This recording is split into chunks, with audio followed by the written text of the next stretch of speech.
আদিবাসী সম্প্রদায়কে অসম্মান করায় অভিনেতা বিজয়ের বিরুদ্ধে মামলা করলো। অপরদিকে শক্তিমানের পোশাক ছিনিয়ে নিতে পারলো না আল্লু। রণবীর সিং এর চূড়ান্ত সিদ্ধান্ত কার তরফে এলো ঘোষণা জানাবো আপনাদের। প্রথমে আসা যাক বিজয়ের কাছে। ফের আইনি জটিলতায় জড়ালেন দক্ষিণী অভিনেতা বিজয় দেবরকোন্ডা। আদিবাসী সম্প্রদায়ের ভাবাবেগে আঘাত করার অভিযোগে অভিনেতার বিরুদ্ধে নতুন করে মামলা করা হয়েছে। পেহেলগাঁও কাণ্ডের পরে রেট্রো ছবির প্রচার নিয়ে ব্যস্ত ছিলেন বিজয়। সেই সময় পাকিস্তানকে আদিবাসীদের সঙ্গে তুলনা করে বিতর্কে জড়িয়েছিলেন অভিনেতা। তিনি বলেছিলেন পাকিস্তানকে আক্রমণ করার কোনো প্রয়োজনই মনে করে না ভারত। তার কারণ পাকিস্তানের মানুষই নিজেদের সরকারকে নিয়ে বিদ্রোহ।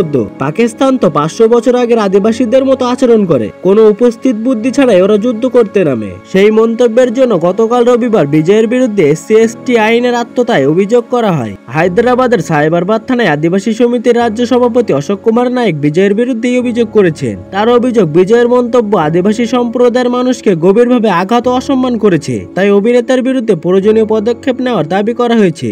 অপরদিকে বলিউডের শক্তিমান ভবিষ্যৎ নিয়ে যখন অনুরাগীরা বিভ্রান্ত, তখন সব জল্পনায় জল ঢেলে দিলেন ছবির পরিচালক বাসিল জোসেফ। গত কয়েকদিন ধরেই গুঞ্জন ছিল রণবীর সিং না হয় দক্ষিণী সুপারস্টার আল্লু অর্জুনকে নাকি দেখা যাবে ভারতের সবচেয়ে আইকনিক সুপারহিরো শক্তিমানের ভূমিকায়। আর সেই গুঞ্জনে রাত ছড়ায় আরো যখন আল্লু অর্জুন তার বহু প্রতীক্ষিত ত্রিবিক্রম শ্রীনিবাসের ছবি থেকে বেরিয়ে আসেন এবং তার PR টিম একটি বড় ঘোষণার ইঙ্গিত দিতে থাকে।